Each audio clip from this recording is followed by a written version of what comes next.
Assalamualaikum warahmatullahi wabarakatuh. Alhamdulillah berjumpa kembali dalam kegiatan pembelajaran mata pelajaran PPKN kelas 11. Untuk hari ini kita masih membahas mengenai harmonisasi hak dan kewajiban asasi manusia dalam perspektif Pancasila. Kalau kita kemarin membahas mengenai makna hak dan kewajiban asasi, pada kesempatan hari ini kita akan membahas mengenai substansi hak dan kewajiban asasi manusia dalam Pancasila. Salah satu karakteristik hak dan kewajiban asasi manusia adalah bersifat universal. Universal artinya hak dan kewajiban asasi manusia itu merupakan sesuatu yang dimiliki dan wajib dilakukan oleh setiap manusia di dunia tanpa membeda-bedakan suku, agama, ras maupun golongan. Oleh karena itu, setiap negara wajib menegakkan hak asasi manusia. Akan tetapi, karakteristik penegakan hak asasi manusia antara negara yang satu dengan negara yang lain itu berbeda satu sama lain. Kenapa dalam hal penegakan hak asasi manusia berbeda antara negara yang satu dengan negara yang lain? Ada beberapa hal yang mempengaruhi. Di antaranya karena faktor ideologi, kemudian faktor budaya, kemudian juga faktor nilai-nilai yang mempengaruhi suatu negara. Tentu masing-masing negara memiliki nilai yang berbeda antara negara yang satu dengan negara yang lain. Sehingga ini sangat mempengaruhi dalam hal penegakan hak asasi manusia di setiap negara. Di Indonesia, dalam proses penegakan hak asasi manusia, tentu saja didasarkan kepada ideologi negara kita, yaitu Pancasila, yang selalu mengedepankan keseimbangan antara hak dan kewajiban. Pancasila menjamin hak dan kewajiban asasi manusia melalui nilai-nilai yang terkandung di dalamnya. Nilai-nilai Pancasila dapat dikategorikan menjadi 3, yaitu nilai dasar, nilai instrumental, dan nilai praksis.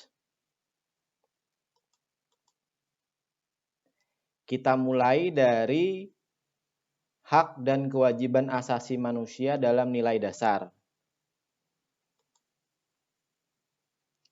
Nilai dasar berkaitan dengan hakikat kelima sila dalam Pancasila, yaitu yang pertama nilai ketuhanan yang Maha Esa, yang kedua nilai kemanusiaan yang adil dan beradab, yang ketiga nilai persatuan Indonesia, yang keempat nilai kerakyatan yang dipimpin oleh hikmat kebijaksanaan dalam permusyawaratan perwakilan, dan nilai kelima keadilan sosial bagi seluruh rakyat Indonesia. Bagaimana hubungan antara hak dan kewajiban asasi manusia dengan Pancasila? Nah, hal ini secara singkat dapat kita jabarkan. Kita mulai dari nilai ketuhanan yang Maha Esa. Pada nilai ketuhanan yang Maha Esa, terdapat jaminan hak kemerdekaan untuk memeluk agama. Jadi, siapapun warga negara Indonesia itu memiliki hak untuk memeluk agama yang diyakininya. Dan itu tidak bisa dipaksakan. Kemudian adanya jaminan melaksanakan ibadah sesuai dengan kewajibannya, termasuk juga kewajiban untuk menghormati orang yang berbeda agama. Ada dalam nilai ketuhanan yang Maha Esa. Yang kedua, nilai kemanusiaan yang adil dan beradab. Nilai ini menempatkan hak setiap warga negara pada kedudukan yang sama di dalam hukum, serta memiliki kewajiban dan hak-hak yang sama untuk mendapat jaminan dan perlindungan hukum. Artinya, setiap orang itu memiliki kedudukan yang sama di mata hukum. Baik itu orang kaya, baik itu orang miskin, baik yang punya jabatan atau pedagang dan lain sebagainya, setiap dia melakukan tindakan yang bertentangan dengan hukum, maka wajib dihukum sesuai dengan aturan yang berlaku. Tidak ada pengecualian. Nah, kemudian juga memiliki kewajiban dan hak-hak yang sama. Setiap warga negara Indonesia berhak untuk mendapatkan jaminan dan perlindungan hukum dari negara.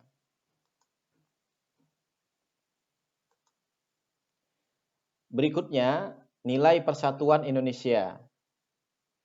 Nilai ini mengamanatkan adanya unsur pemersatu di antara warga negara dengan semangat gotong royong, saling membantu, saling menghormati, rela berkorban,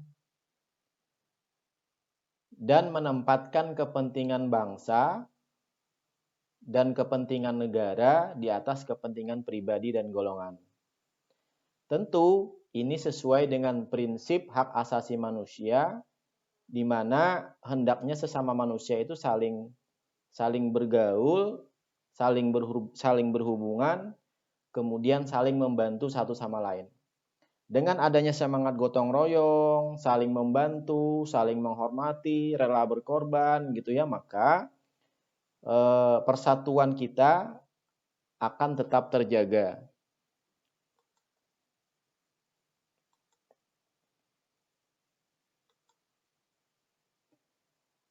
Kemudian yang keempat adalah nilai kerakyatan yang dipimpin oleh hikmat kebijaksanaan dalam permusyawaratan perwakilan. Nah, nilai ini dicerminkan dalam kehidupan pemerintahan, bernegara dan bermasyarakat yang demokratis. Artinya, nilai kerakyatan ini mencerminkan sebuah kehidupan yang demokratis. Ya.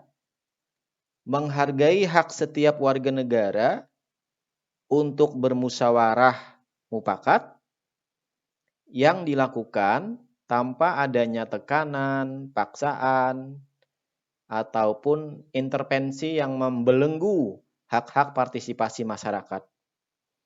Artinya, nilai ini menjamin kemerdekaan setiap anggota masyarakat untuk menggunakan hak-haknya, apakah itu menyampaikan pendapat, memberikan kritik, ataupun memberikan hak suara gitu ya.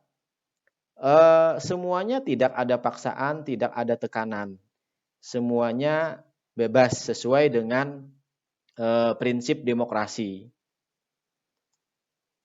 Kemudian yang kelima, nilai keadilan sosial bagi seluruh rakyat Indonesia.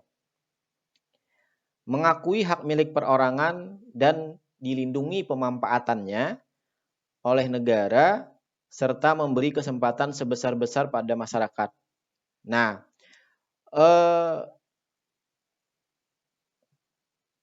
orang gitu ya diberikan kesempatan untuk. Oke, selanjutnya yang kedua, hak dan kewajiban asasi manusia dalam nilai instrumental Pancasila. Nilai instrumental merupakan penjabaran dari nilai dasar Pancasila. Nah, nilai instrumental ini sifatnya lebih khusus dibandingkan dengan nilai dasar. Ya, Bapak ulangi, nilai instrumental ini merupakan penjabaran dari nilai-nilai dasar Pancasila. Nah, seperti Undang-Undang Dasar 1945, Undang-Undang, Peraturan Pemerintah, juga keputusan Presiden. Nah, ini merupakan contoh nilai instrumental. Peraturan perundang-undangan yang menjamin hak asasi manusia, diantaranya yang pertama, dalam Undang-Undang Dasar Negara Republik Indonesia tahun 1945, itu terutama dijamin dalam pasal 28A sampai 28J. Kemudian yang kedua, dalam ketetapan MPR nomor 17 garis miring MPR garis miring 1998 tentang hak asasi manusia. Nah, kemudian ada beberapa ketentuan dalam undang-undang organik gitu ya. Undang-undang organik itu maksudnya undang-undang pokok gitu, yang mengatur mengenai persoalan tertentu semisal hak asasi manusia. Ada Undang-Undang Nomor 5 Tahun 98, ada Undang-Undang Nomor 39 Tahun 99. Bapak agak cepat ya, supaya tidak memakan durasi kamera. Kemudian ada Undang-Undang Nomor 26 Tahun 2000 gitu ya, dan lain sebagainya.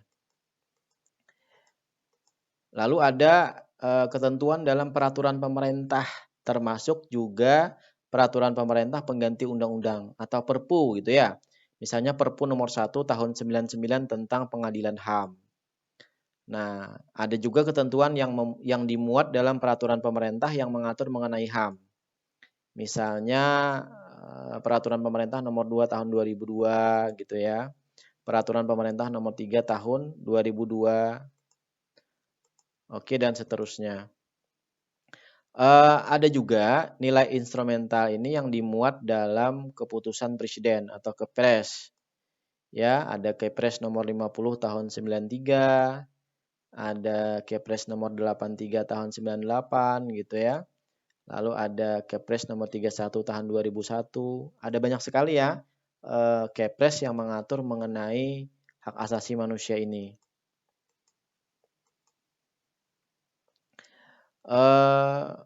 Ya. Oke, sekarang kita masuk ke hak dan kewajiban asasi manusia dalam nilai praksis sila-sila Pancasila. Nilai praksis merupakan realisasi nilai-nilai instrumental yang merupakan suatu pengalaman dalam kehidupan sehari-hari. Artinya, nilai praksis ini merupakan hasil dari nilai instrumental.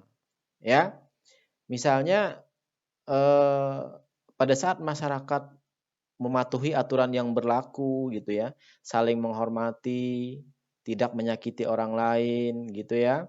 Itu merupakan nilai praksis gitu ya.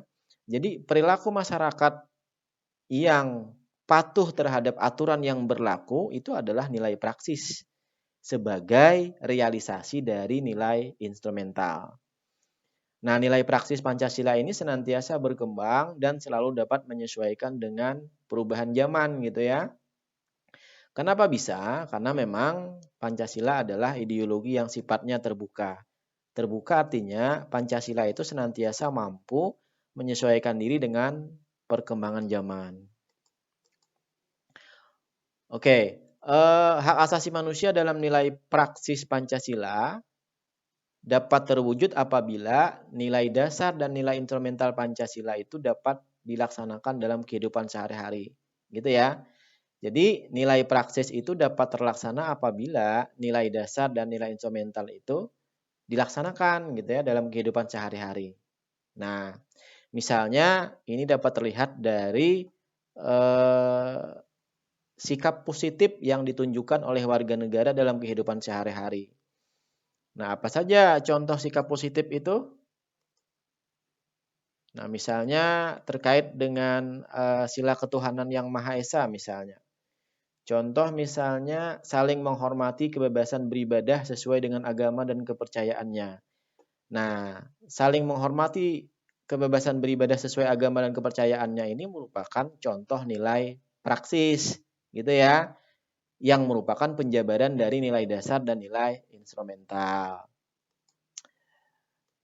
Termasuk juga nilai kemanusiaan yang adil dan beradab misalnya. Tidak semena-mena kepada orang lain.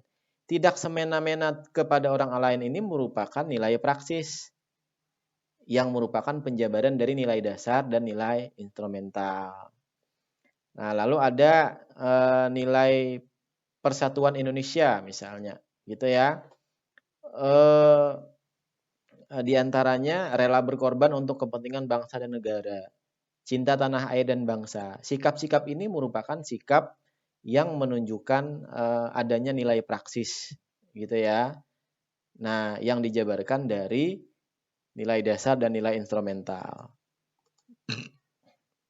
Lalu ada nilai kerakyatan yang dipimpin oleh hikmat kebijaksanaan dalam permusyawaratan perwakilan. Di antaranya mengutamakan musyawarah dalam mengambil keputusan untuk kepentingan bersama. Sikap mengutamakan musyawarah dalam mengambil keputusan untuk kepentingan bersama ini adalah nilai praksis. Ini penjabaran dari nilai dasar dan nilai instrumental, ya. Kemudian yang terakhir adalah nilai keadilan sosial bagi seluruh rakyat Indonesia.